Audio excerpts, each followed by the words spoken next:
Hi everyone, Nigel Saunders here. Today I'm going to be repotting my little Cedar Spirit Tree. My little Cedar Spirit Tree was started in 2018. It was a small tree growing near the edge of a pathway. It had been stepped on many times, driven over many times, and the trunk was actually bent in half at one time, and then the tree repaired itself, which is amazing. So there's a lot of cool features on the trunk, live veins, dead pieces. I'm sure as the tree matures that will kind of sort out the live veins from the dead veins and it'll become more obvious. But a very interesting tree. I planted it a root over rock in 2020, and today I'm going to expose the rock more, lift the tree up, and I may change pots. This is a plastic mica pot, and I have a nice pot made by Sophie that might look good with this composition. Here is a look at the pot I got from Sophie. It might be a little too big. It's a fairly large pot for this tree. However, maybe with the rock exposed it'll look just right. I don't know. We'll have to try it out. If not, it can always go back into this mica training pot until I find the perfect pot for this tree. I can't believe it's been 5 years since I started this tree. Time sure flies when you're having fun. Let's go back in time now and look at the tree's progression from the beginning to what it looks like today. The little Cedar Spirit Tree. The Ojibwe call it Manidu Jizikans. The tree is an ancient Thuja occidentalis or white cedar. It grows on the north shore of Lake Superior and is likely over 500 years old. This tree is held sacred to the Ojibwe. To many, it represents survival through the hardships of life. Despite its old age, it's less than 4 meters or 13 feet high. I'm going to start with the smaller cedar tree.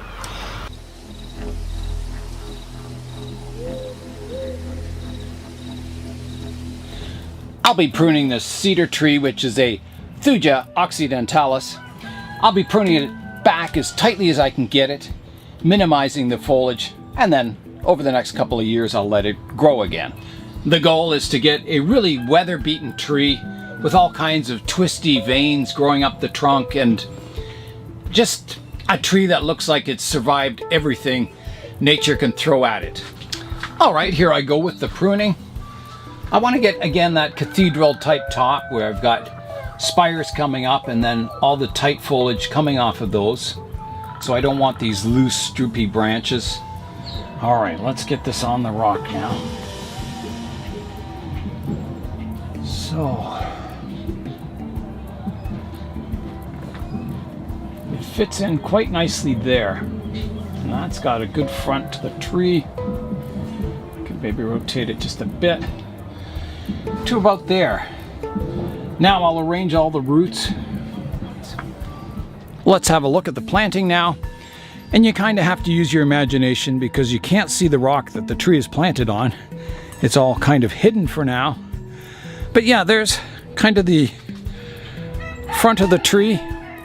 I think it'll look really good someday. This is an intermediate step. The soil's piled high with all kinds of rocks holding the tree in place. So I think, it's just going to take time, a year or two of growing, and then we'll see what's happening with the tree. My little Cedar Spirit Tree is now planted. It's a big step forward for a little tree. Hi everyone, Nigel Saunders here. It has been just over a year since I planted my little Cedar Spirit Tree over top of this limestone rock. I placed all kinds of rocks around the roots to hold the roots tight against the limestone rock. So today we're going to be removing all these rocks because this planting weighs a lot. I'm looking forward to the next year where I can remove even more of this soil and moss from around the roots. That'll be exciting. I'm hoping to achieve 2 objectives with today's repotting. One is to raise the rock out of the soil surface more, exposing more of the roots and the rock. And I'm hoping to prune off a lot of these roots that don't kind of grip the rock, ones that are kind of flowing from the tree into the soil, not kind of around the shape of the rock. So it'll be a refinement repotting for the roots and a compositional repotting for the overall stone and tree itself. I'll put my tray underneath the pot here.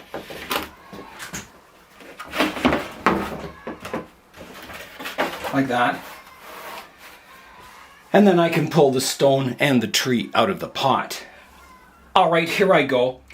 My plan is to grab the rock and pull it out. I can't grab the tree or it may detach from the rock. So this will be fairly tricky to do, I think. Let me turn it around so I can grab the rock and then give a bit of a pull. There we go. Like that. Good looking roots on the tree. It's certainly filled the pot with roots. That's a good sign. The tree is looking really healthy. It's growing well. When I compare it to those early pictures, I think, wow, has it ever come a long way? I'm going to start combing out the soil and the roots, kind of exposing the rock. So my original intention is to have this sort of like a land water penching, just like the real little Cedar Spirit Tree up on the north shore of Lake Superior. So this would be the land side and this would be the water side. Now if the tree does detach from the rock, it's easy enough to position it back on. All the roots they've grown and conformed to the shape of the rock.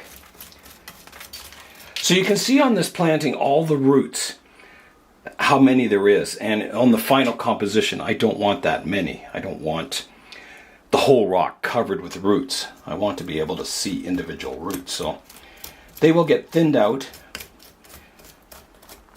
over the years. So, you know, I just have a few surface roots, not hundreds of surface roots. And you can also see that some of the roots have kind of conformed to the rock. Others are growing out in the middle of nowhere. So they'll have to get pruned off. So I left soil underneath the rock so roots could wrap around the rock if they wanted to. I don't know how many have, but that's something I'll find out as I kind of work away here. Okay, so I'm going to clean up this soil and then we'll come back and have a closer look at the whole root over rock design. I'm going to try out the rock in this pot that Sophie made just to see if it's in the right ballpark. Well, I think it certainly is.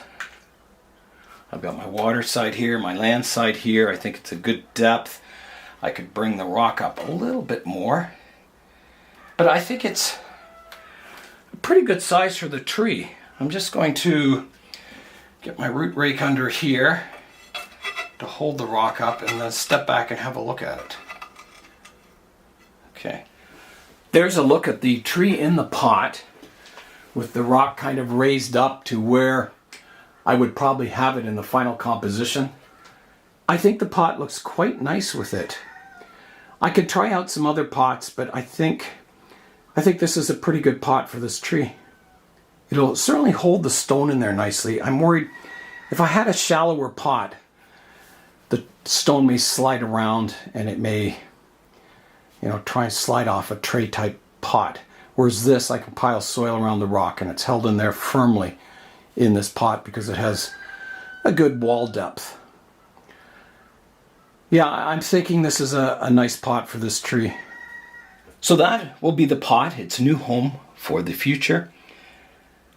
So my next step, I've got to get the pot prepared, get a base layer of soil in here, and then position the rock before I do anything else. And then I'll start working on the roots. But I have to know kind of how high I'm going to have the rock in the pot, its position, before I start working on roots and getting those positioned, gripping the rock, thinning them out maybe. Yeah. Okay, so yeah, I think that's a good match, this pot and this composition.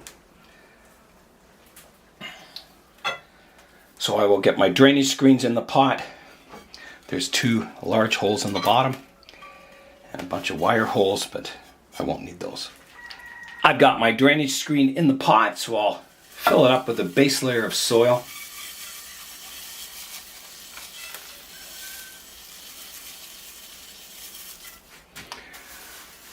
Okay, I think I'll try the rock out. I've got, a little bit of soil in the bottom. We'll try the rock out, see what height it's at.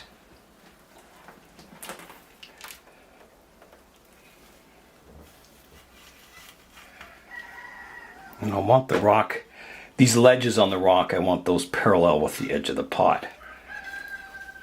So the stone fits in this pot quite nicely. It's a good match. I'm just moving it back a bit. Maybe over just a little more.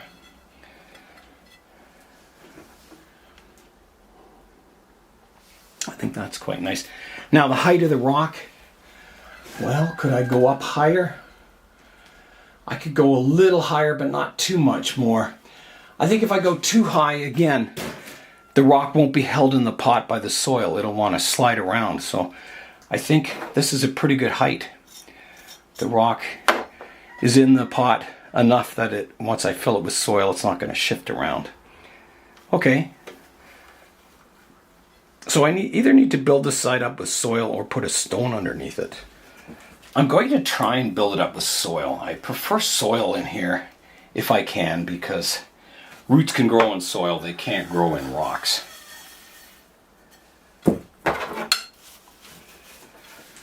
So I've got to mix up some more soil. I'm running short and I don't want to run out when I'm in the middle of potting. So I'm going to mix up some more soil and then finish the planting.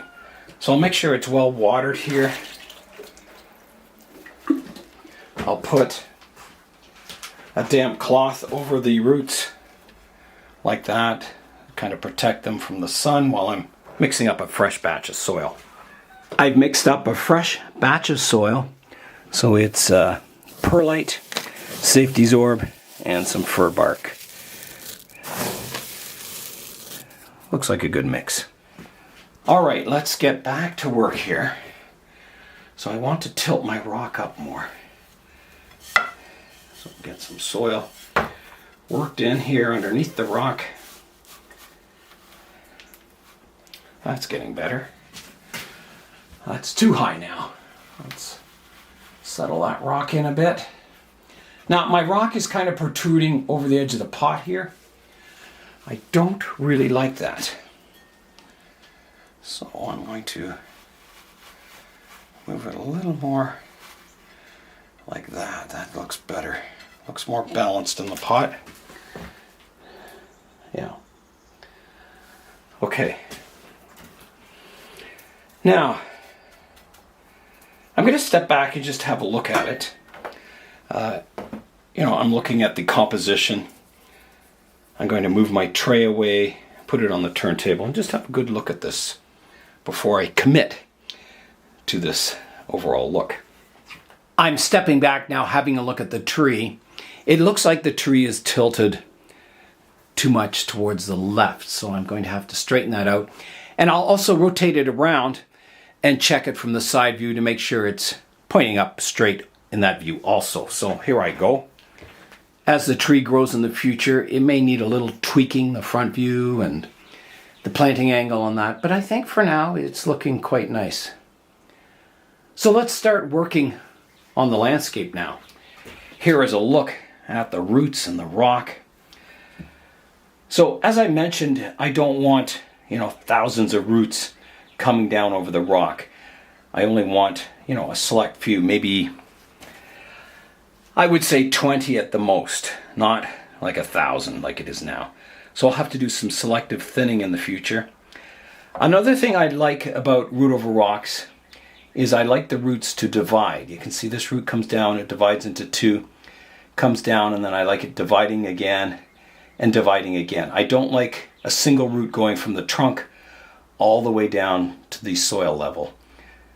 I would rather the root divide on the rock. I think it looks more miniature, and it's a bit harder to do because, you know, you've got to prune the roots, fill it back up, let them recover, and slowly expose it. But hopefully I have enough roots that divide that I can kind of just prune away the ones I don't want.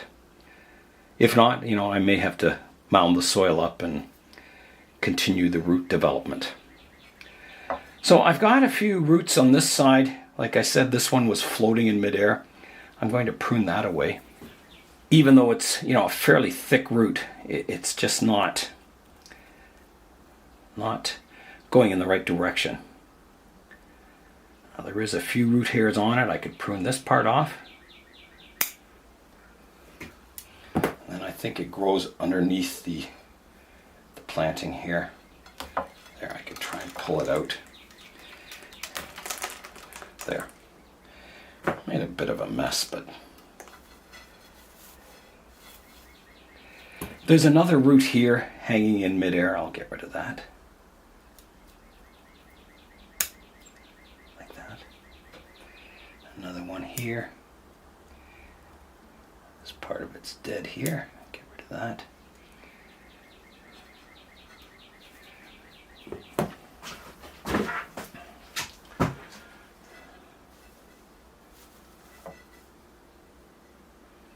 So here's one of those roots that comes from up here all the way almost down to the ground level as a single root. No taper, no movement. So I'm going to get rid of that one. I'm sure there's better roots underneath there. There's another one sticking up here I don't like. Get rid of that one. I think even this one's sticking up too much. Get rid of that one too. So the trunk on this tree is rather unusual. It's been folded over on itself. So there's a mixture of dead and live veins in here. You can see that where the trunk was cracked. Like I said, it was in the pathway and had been stepped on and driven over. And so it somehow lived and healed, the live veins going up each side of the dead wood. And it's a bit of a funny trunk because it has a bit of inverse taper in some views. It's not as noticeable in some other views, but definitely, you know, when you look at it here, there's inverse taper. But it'll sort itself out. It'll add to the interest of the tree.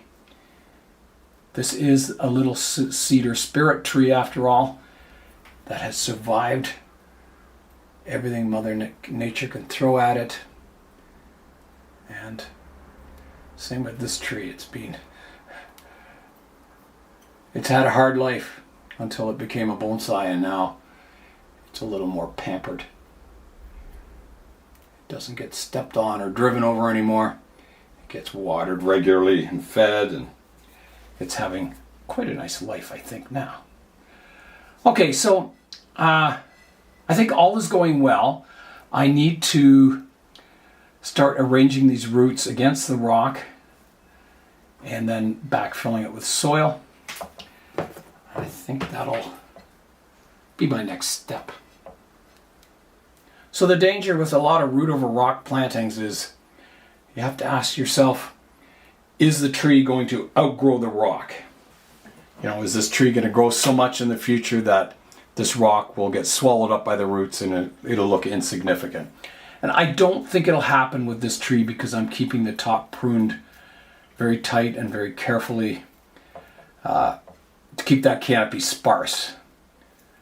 It's not ever going to have a big, you know, umbrella style canopy that has gives the tree lots of vigor. It's always going to be sparse and look like it's just barely hanging in for survival. So I don't think, you know, at least in my lifetime, I don't think the tree will outgrow this rock.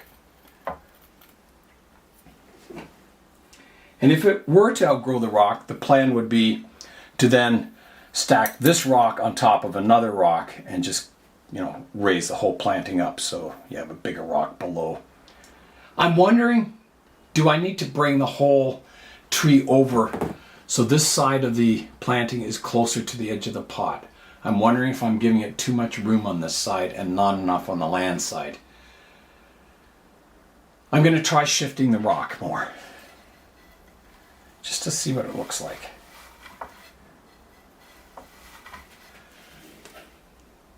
I think that's better. It kind of places the trunk of the tree about 1/3 into the pot, 2/3 land, 1/3 water. I'll show you that from the distance. Here is a look at the tree now, with it repositioned in the pot closer to the left-hand side, and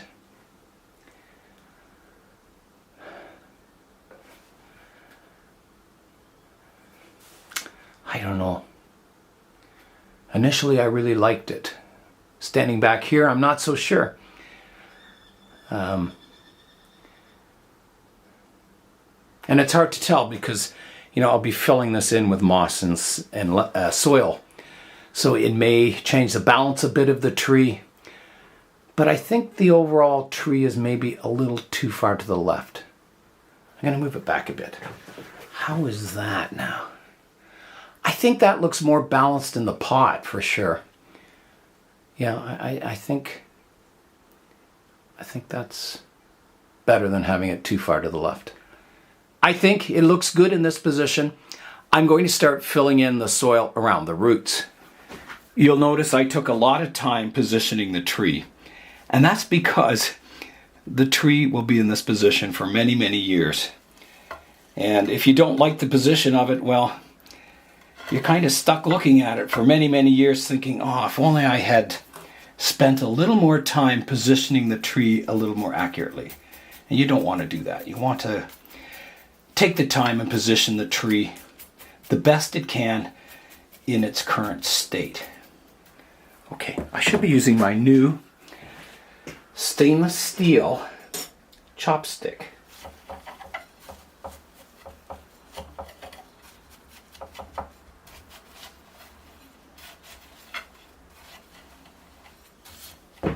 So this side will kind of be built up with moss to look like land. The rocky shore of Lake Superior. Probably one of the harshest environments a tree will ever see.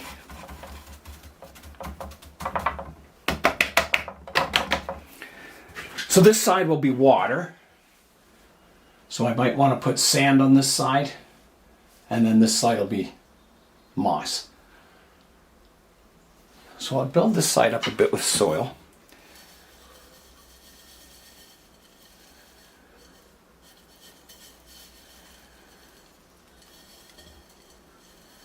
Like that, and then I'll try and get some moss on top to kind of hold that soil in place. Before I do that, I better step back and have a look at the planting once again, make sure nothing's gone wrong, nothing's shifted, and it's still looking. Here's a look at the planting now.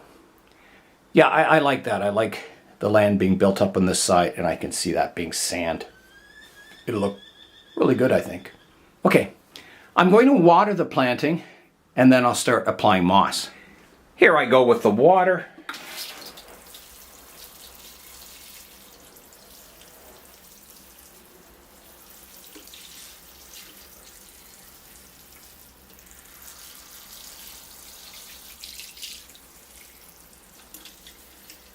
Looks like that soil is draining really, really nicely. I've got my tray of moss, so I can begin applying the moss to the planting here. Extending that land section out so it looks like this is the shore. Make sure that moss is firmly pushed down into the bonsai soil. Here's a great big chunk of it. That'll be good for the back here. Yeah, right there, I think.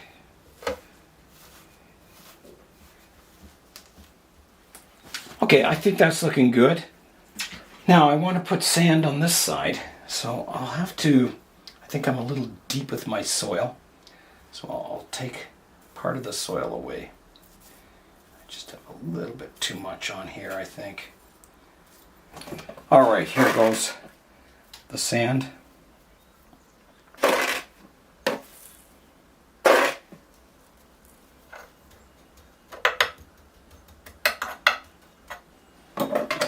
Okay, I'll give that a water and I'll see how it looks then. All right, here I go with the water.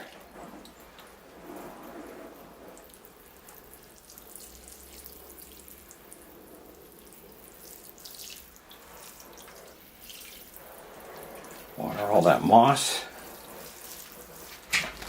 I'm going to try sprinkling some chunks of, not sure what it is, stones or something, just to make kind of a shoreline and see if it looks a little better.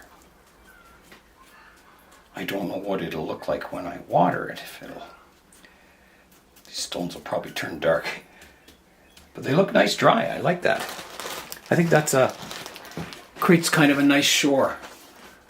Yeah, that's much better. All right, let's water them and see what color they change. I'm pretty sure they go dark. I think I use these in my Chinese village penjing. Yeah. But they still look good.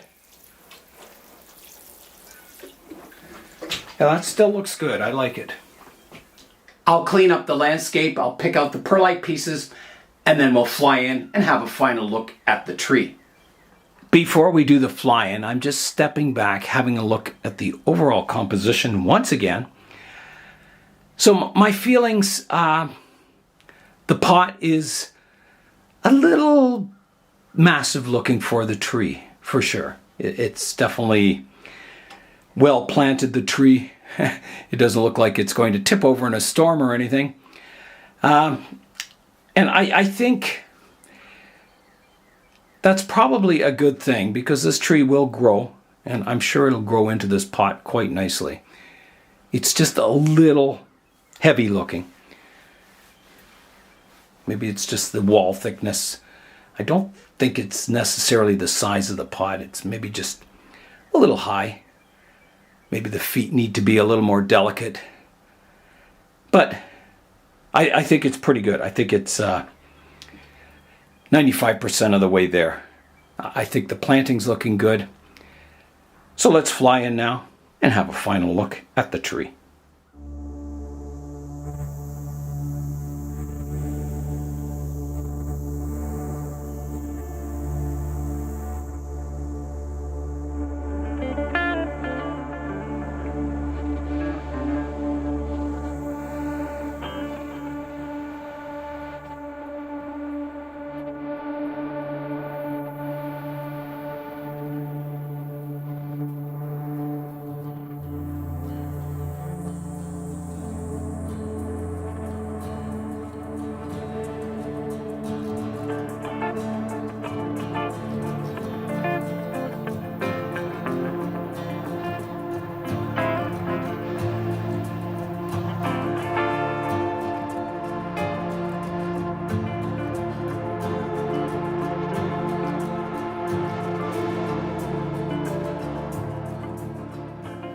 I'm really happy with the progress of the tree today. It went from kind of being half buried in a training pot to something that's looking a little more showable, a little more finished, and a little more polished.